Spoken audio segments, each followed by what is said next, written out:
شهر رمضان الذي أنزل فيه القرآن هدى للناس وبينات من الهدى والفرقان فمن شهد منكم الشهر فليصمه ومن كان مريضا أو على سفر فعدة من أيام أخر يريد الله بكم اليسر ولا يريد بكم العسر ولتكملوا العدة ولتكبروا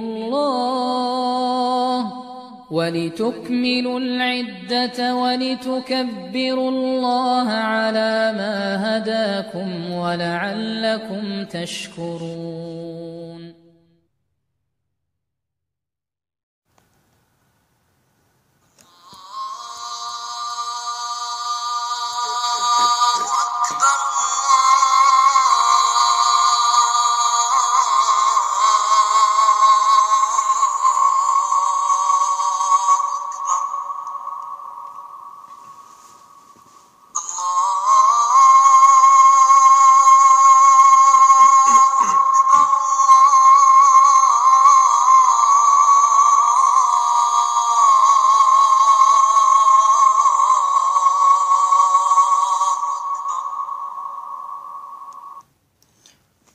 الحمد لله رب العالمين والصلاة والسلام أتمان الأكملان على سيد الأنبياء والمرسلين سيدنا ونبينا محمد وعلى آله وأصحابه أجمعين ومن استنى بسنته واهتدى بهديه إلى يوم الدين.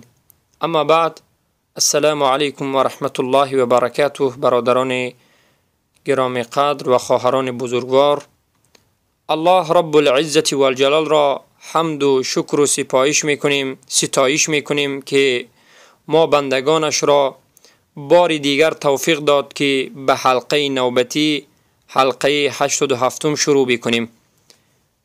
ان شاء الله و باذن الله در این حلقه در مسئله باقی مانده احکام روزه ماه رمضان صحبت خواهیم کرد و در امروز فی حکم قیام رمضان، در حکم قیام یعنی عبادت ماه رمضان، در حکم نمازی که شبانه در ماه رمضان خوانده می شود صحبت خواهیم کرد.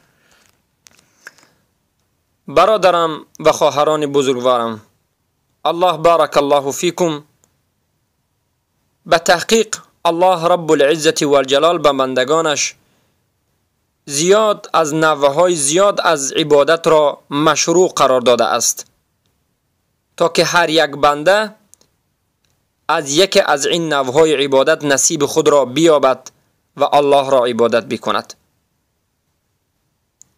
پس بعضی از این عبادت ها را الله رب العزت و الجلال به من و شما انجام دادنش را فرض قرار داده است. فرض یعنی کردنش ضرور، حتمی، که انسان به ترکش کافر می شود و هیچ نقص کردن و کمبودی کردن در این عبادت جایز نیست.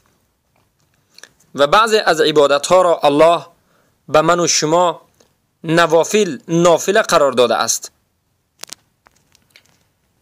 که با این عبادت نافله تقرب جوستن، نزدیک جوستن به الله رب العزت و الجلال زیاده حاصل می شود. پس الله رب العزت و الجلال 5 وقت نماز را که فجر است و ظهر است و عصر و شام و خفتن هست، عشا، در یک شبانه روز به هر یک بنده اش فرض قرار داده است که این 5 وقت نماز اجر 50 وقت نماز را دارد. هي 55 یعنی 5 فی الفعل و 50 فی المیزان. فعلا من و شما 5 وقت نماز میخونیم، اما در روز قیامت وقتی که الله حساب کتاب میکند هر روزش اجر 50 نماز را دارد. پس نمازهای نافله همچون کامل کننده و برطرف کننده کمبودی های نماز فریضه می باشد و باز سبب نزدیک جستن به الله رب العزت و الجلال خواهد بود که از نمازهای نافله به مانند نمازهای راتبه نمازهای سنتی که پیش از نماز فرضی پنجگانه یا که بعد از این نماز خوانده می شود، به مانند 2 رکعت پیش از نماز بامداد، 4 رکعت پیش از نماز ظهر، 2 رکعت بعد از نماز ظهر و 2 رکعت بعد از نماز شام و 2 رکعت بعد از نماز عشا یعنی خفتن، که اینها همه نمازهای نافله هستند و رواتب هستند و اجر زیاد دارند و ان شاء الله در روز قیامت اگر نماز فرضی شما کمبودی پیدا کرد، این نمازهای شما، نمازهای نافله شما دستگیر شما و برطرف کننده کمبودی شما خواهم بود. و اینچنین از نمازهای نافله نماز شب، اون نمازی که اون صلاتی که الله رب العزت و الجلال برپا کننده این نمازها را مدح کرد، به خوبی یادشان کرد، خیلی که الله در سوره فرقان میگوید آیه 64 اعوذ بالله من الشیطان الرجیم والذین یبیتون لربهم سجدا و قیاما، آنانی که شب را به سجده و قیام خاص برای الله میگذارانند. البته این بهترین صفت است. هر کسی که شبش را در سجده و در عبادت و در قیام به پروردگارش میگذاراند، این صفت خوب است که الله ذکر میکند. و در آیت دیگر میگوید تتجافى جنوبهم عن المضاجع يدعون ربهم خوفا وطمعا ومما رزقناهم ينفقون، یعنی بندگان الله، اون بندگانی که بهترین هستند البته، از خواب خودشان را نگه می دارند، از خواب خودشان را دور می کنند و پروردگار خود را با ترس و با خوف و با امید عبادت می کنند، می پرستند و از آن چیزهایی که الله به این بندگانش داده است رزق، از رزقهای پاک به بندگان صدقه میدن. تتجافى جنوبهم معنیش این که در وقت همه خواب بودن اینها جنبهای خود را، بدنهای خود را از خواب بیدار میکنند و عبادت میکنند. پس البته این فضیلت بر کسی هست که نماز شب را برپا میکند و رسول اکرم صلی الله علیه و سلم میگویند افضل الصلاة بعد الفریضه صلاة اللیل، بهترین و افضلترین نماز بعد از نماز فریضه، بعد از نمازهای فرض، بهترین نماز شب است، که این حدیث را امام مسلم در کتاب صیام و ترمذی در کتاب صلات و ابو داود در کتاب صوم و احمد در مسندشون روایت میکنند. حدیث صحیح است که بهترین نماز بعد از نماز فریضه این نماز شب است که بهترین بندگان به این قائم هستند، پابرجا هستند.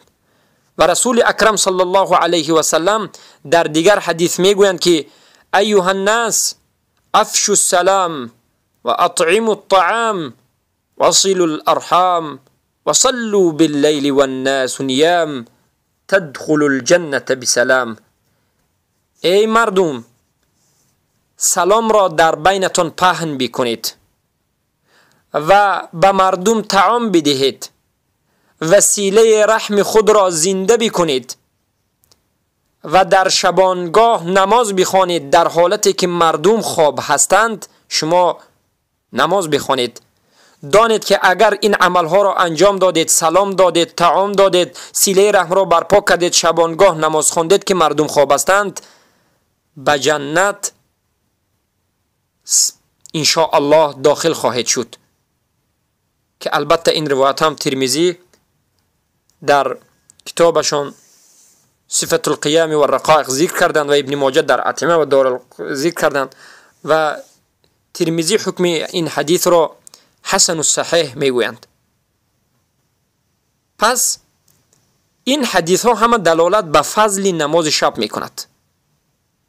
چی برسد در ماه مبارک رمضان، ماه برکت، ماه رحمت، ماه مغفرت، ماه عتق من النیران، دور شدن از آتش دوزخ، که البته در این ماه انسان وقتی که در شبهای این ماه قیام می ایستد، سجده می کند، نماز می خواند، از بهترین عمل هاست. خیلی که رسول اکرم صلی الله علیه و سلم در حدیث دیگر می گویند من قام رمضان ایمانا و احتسابا غفر له ما تقدم من ذنبه. حدیثی است که هر کسی که ماه مبارک رمضان را روزه گیرد و شبش را قیام دارد با ایمان، یعنی به خاطر خاص الله این عمل را انجام بدهد و احتسابا، و بعد از این عملش اجرش را از درگاه الله امید بکند، تمام گناهان این بنده مغفرت خواهد شد. پس برادران و خواهران عزیزم، بارک الله فیکم، حیاکم الله و بیاکم. این شبها پرقیمت ترین شب هاست. اینچنین این روزها پرقیمت ترین روز هاست. برای همین از شیخ الاسلام وقتی که پرسیدند که رحمت الله علیه ابن تیمیه، وقتی که سوال کرده شدند که بهترین شبها در سال کدام شب است، گفتند دهه آخر ماه مبارک رمضان بهترین شب هاست و از درون این بهترین شبها از همه بهترینش لیلة القدر است که این در ماه مبارک رمضان وجود دارد. پس وقتهای خود را غنیمت شمارید، هر یک دقیقه اش را حساب بکنید، به پروردگار خود خالصا لله و با متابعت رسول اکرم صلی الله علیه و سلم سجده بکنید، نماز خوانید تا که الله از جمله بهترین بندگانش قرار بدهد. و از نماز شب این نماز تراویح است. اصلا معنای تراویح چیست؟ معنای تراویح این تراویحه از استراحه کردن در بین نمازها گرفته شده است. در زمان رسول اکرم صلی الله علیه و سلم مردم عبادت میکردند. رسول الله چنان عبادت میکردند که تا صبح نماز میخوندند. یا که در زمان عمر ابن الخطاب رضی الله عنه وقتی که 20 رکعت نماز تراویح میخوندند، از خفتن تا صبح تا وقت خوراک خوردن نماز میخوندند. اونها در بین این نماز که زیاد وقت میگرفت، زیاد عبادت دور و دراز بود، کمی ترویحه میکردند، استراحت میکردند، دم میگرفتند. در بین 4 رکعت یا در بین 8 رکعت دم میگرفتند، 1 دقیقه 2 دقیقه، تا که باقی مانده از نماز را باز خوانند، ختم قرآن میکردند. معنای تراویح دم گرفتن است که البته امروز بعضی از قوم ها چنان نماز را زود میخوانند و تیز میخوانند که این از سنت نیست. اصلا نماز اونها ترویحه و تراویح هم ندارد و این از بدعت است که نماز تراویح را زود تمام بکنید. البته علمای بزرگوار سلف الصالح به مانند صحابگان و بعد از صحابه تابعین و بعد از تابعین علمای قرون مفضله، تبع التابعین و 4 مذهب، اینچنین ابو حنیفه نعمان ابن ثابت و محمد ادریس شافعی و احمد ابن حنبل و مالک ابن انس رحمت الله علیهم اجمعین در مسئله نماز تراویح اختلاف کردند که نماز تراویح چند رکعت هست. در عدد رکعت اختلاف کردند. باید دانید که برادران و خواهران عزیز بارک الله فیکم، اولا تحریر محل نزاع میکنیم. یعنی همه اشان اتفاق میکنند که خواندن نماز تراویح این سنت رسول اکرم صلی الله علیه و سلم است. حدیث صحیح دلالت میکند که خود رسول اکرم صلی الله علیه و سلم نماز تراویح را در مدینه منوره وقتی که ماه مبارک رمضان در آمد، 1 روز اول، 2 روز، 3 روز نماز خواندند. چخیلی که این حدیث را مادرمون عایشه رضی الله عنها روایت میکنند. حضرت مادرمون عایشه رضی الله عنها میگن که صلی النبی صلی الله علیه و سلم لیلة رمضان. معنای حدیث همین است که رسول اکرم صلی الله علیه و سلم در شب رمضان در اولین شبش نماز خواندند. و صلی بصلاته ناس، از پشت رسول الله مردم اقتدا کردند و به رسول اکرم صلی الله علیه و سلم نماز خواندند. ثم صلی من القابله، و در شب آینده نیز رسول اکرم صلی الله علیه و سلم دوم شب نیز نماز خواندند. و کثر الناس، مردم زیاده جمع شدند و از پشت پیامبر صلی الله علیه و سلم نماز خواندند. ثم اجتمعوا من لیلة الثالثه او الرابعه، در شب سیوم یا در شب چهارم مردم زیاده جمع شدند. فلم یخرج الیهم رسول الله صلی الله علیه و سلم، رسول اکرم صلی الله علیه و سلم به نزد مردم بیرون نشدند، نماز نخواندند. فلما اصبح، هر وقت که صبح شد پیامبر گفتند قد رأیت الذی صنعتم فلم یمنعنی من الخروج الیکم الا انی خشیت ان تفرض علیکم. البته من با خبر بودم از جمع شویع شما، از خبر دادن شما به من که وقتی نماز شد، وقتی نماز تراویح شد، اما برآمدن من را به نماز هیچ چیز من نمی کرد مگرم این که من ترسیدم که همین نماز به شما فرض می شود.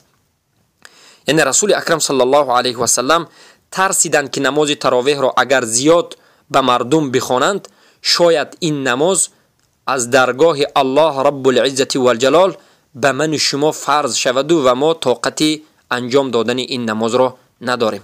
که این حدیث عایشه رضی الله عنها حدیث صحیح است. خیلی که امام و محدثین بزرگ به مانند بخاری در کتاب جمعه و نسائی در قیام اللیل و تطوع النهار، ابو داود در سننشون، مالک در موطا و این حدیث یعنی متفق علیه است. این حدیث دلالت میکند که نماز تراویح اصلش در سنت رسول اکرم صلی الله علیه و سلم ثابت است. اصل نماز تراویح از رسول الله است. این سنتی که ما امروز برپا میکنیم رسول اکرم صلی الله علیه و سلم انجام داده اند. خیلی که حدیث دیگر از ابی ذر به این دلالت میکند صمنا مع النبی صلی الله علیه و سلم فلم يقم بنا حتى بقي 7 من الشهور فقام بنا حتى ذهب ثلث الليل ثم لم يقم بنا في السادسة ثم قام بنا في الخامسة حتى ذهب شطر الليل. این حدیثات دلالت میکند که رسول اکرم صلی الله علیه و سلم وقتی که ماه مبارک رمضان داخل میشد شبش را نماز میگرفتند، نماز میخوانند. و تمام علمای اهل سنت و الجماعت به این اتفاق میکنند که نماز تراویح این سنت رسول اکرم صلی الله علیه و سلم است. پس اختلاف در کجاست؟ اختلاف در عدد رکعتی که رسول اکرم صلی الله علیه و سلم میگذاشتند. البته اختلاف در عدد رکعتی که رسول اکرم صلی الله علیه و سلم میگذاشتند هم شاید درست نباشد، چرا که علما اتفاق میکنند حدیث عایشه و حدیث ابن عمر که رسول اکرم صلی الله علیه و سلم 11 رکعت و 13 رکعت نماز میخوانند در رمضان و غیر رمضان. حدیث صحیح است. و علما پس در عدد رکعت تراویح اختلاف میکنند که نماز تراویح در شبهای ماه مبارک رمضان چند رکعت هست. خیلی که ابن عثیمین در کتاب مجالس شهر رمضان ذکر میکنند، میگن که گفته شده است که بعضی از انسان ها 41 رکعت گفتند، بعضی ها 39 رکعت گفتند، بعضی ها 29 رکعت گفتند، بعضی ها 23 رکعت گفتند، بعضی ها 19 رکعت گفتند، بعضی ها 13 رکعت گفتند، بعضی ها 11 رکعت گفتند. و بعضی ها البته که شیخ در اینجا ابن عثیمین رحمت الله علیه ذکر نکردند 36 رکعت گفتند به مانند مذهبی ابن عثیمین به مانند مذهبی امام مالک رحمت الله علیه که این همه اقوال تقریبا 10 اقوال که در اینجا و در غیر اینجا علما ذکر کردند که در چگونه و چند رکعت بودن نماز تراویح هست در بین علما اختلاف شده است. لیکن ابن عثیمین رحمت الله علیه میگن که بهترش و قول راجح در این مسئله 11 رکعت و 13 رکعت است و اینچنین 20 رکعت است. 20 رکعت و 11 رکعت و 13 رکعت بهترین نماز تراویح است. چخلی که حدیث از عایشه رضی الله عنها آمده است که انها سئلت كيف كانت صلاة النبي صلى الله عليه وسلم في رمضان فقالت ما كان يزيد في رمضان ولا غيره على 11 ركعة. مادرمان عایشه رضی الله عنها پرسیده شدند که رسول اکرم صلی الله علیه و سلم چگونه نماز می‌خواندند در رمضان، در شب‌های رمضان؟ عایشه رضی الله عنها گفتند که در رمضان و غیر رمضان هم رسول اکرم صلی الله علیه و سلم از 11 رکعت زیاد نماز نمی‌خواندند. یعنی همیشه 11 رکعت نماز می‌خواندند که این حدیث صحیح است که امام بخاری ذکر میکنند، سنن ترمذی، نسائی، ابو داود و احمد و مالک اینجوری ذکر کردند و چه خیلی گفتیم حدیث صحیح است. و از ابن عباس رضی الله عنهما روایت است که میگویند كانت صلاة النبی صلی الله علیه و سلم 13 رکعه یعنی من اللیل. ابن عباس باشند میگن که رسول اکرم صلی الله علیه و سلم نماز شبشان 13 رکعت بود. 13 رکعت نماز شب داشتند که البته این حدیث هم حدیث صحیح است که امام بخاری روایت میکنند و اینچنین در سنن ترمذی و ابو داود ذکر شده است که دلالت به صحیح بودنی این حدیث میکند. پس ابن عثیمین اختیار میکنند که این دو نمود نماز که 8 رکعت تراویح خونید و 3 رکعت ویتر خونید، یا که 10 رکعت خونید یا 3 رکعت ویتر خونید، المهم یا 12 رکعت خونید یا 1 رکعت ویتر خونید، عموما 11 رکعت و 13 رکعت نماز با ویترش تمام کردن این بهترین نماز است. و اینچنین جمهور علما به مانند مذهب ابو حنیفه نعمان ابن ثابت و امام شافعی محمد ابن ادریس شافعی و احمد ابن حنبل رحمت الله علیه و اکثر علما، جمهور علما بر اینند که افضلش و بهترش این 20 رکعت است.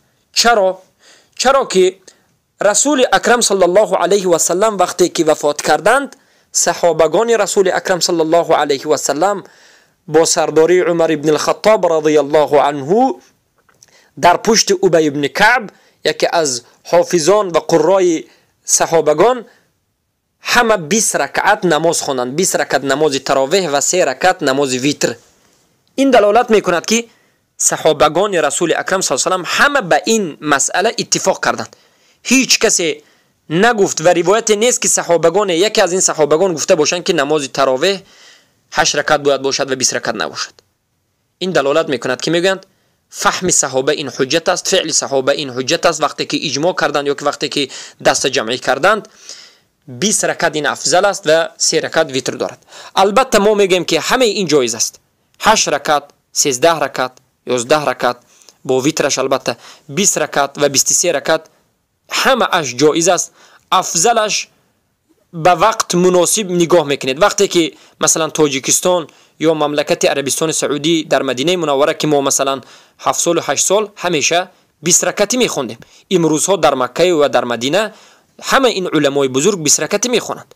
البته در بعضی از اماکن و در بعضی از جایهای روسیه 8 رکعتی میخونند یا در اکثر جا، چرا که در اونجا وقت بین نماز تراویح و در وقت خوراک خوردن خیلی هم تنگ و ضیق است. اگر 8 رکعتی نخونند با خوراک خوردن و دهان بستن شاید وقت نداشته باشند. برای همین این یک رحمت الله هست که به امت رسول اکرم صلی الله علیه و سلم آسانی را گذاشته است. در تاجیکستان 20 رکعت میخوانند، 3 رکعت ویتر. در مملکت عربستان سعودی 20 رکعت، 3 رکعت ویتر. در بعضی جاها 8 رکعت، مثلا در بعضی اماکن سعودی هم 8 رکعتی وجود دارد. و اینچنین در روسیه این یک رحمت الله است که 8 رکعتی میخوانند تا که به خوراک خوردن هم وقت داشته باشند. و مسلمان عاقل و مسلمان با خرد و مسلمانی که از سنت رسول اکرم صلی الله علیه و سلم با خبر است نباید در این مسئله بین هم دیگر اختلاف بکند، چرا که همه این جایز است. چخیلی که شیخ الاسلام ابن تیمیه رحمت الله علیه در کتاب مجموعه الفتاوی خود میگند هر کسی که به نماز شب ماه مبارک رمضان یعنی به نماز تراویح عدد معین را میگوید و این عدد را حتما میداند و دیگر عددها را قبول نمیکند، به مانند اینکه میگد 20 رکعت خواندن حتمی است، هر کسی که 8 رکعت نمیخواند این گناهگار است یا این مبتدی است، میگوید این خودش عین بدعت است. میگند یعنی هر کسی که نماز تراویح را عدد رکعت معین انیق میداند و دیگر عددها را قبول نمیکند این عین بدعت است، چرا که 8 رکعت هم جایز است، 11 رکعت هم که با ویترش 13 رکعت و حتی شیخ الاسلام میگن 17 رکعت یا که 20 رکعت، 23 رکعت، 36 رکعت، 40 رکعت، همه اینها به وقت مناسب دیده، به وقت دیده چه است؟ جایز است. و عموما مقصد از این نمازها چیست؟ مقصد از این نمازها این است که شما نماز شب را خوانید تا صبح قیام کنید، تا وقت خوردن قیام کنید. حتی رسول اکرم صلی الله علیه و سلم وقتی که پرسیده شدند از نماز شب گفتند صلات اللیل مثنى مثنى فاذا خشی احدکم الصبح صلى رکعه توتر له ما قد صلى.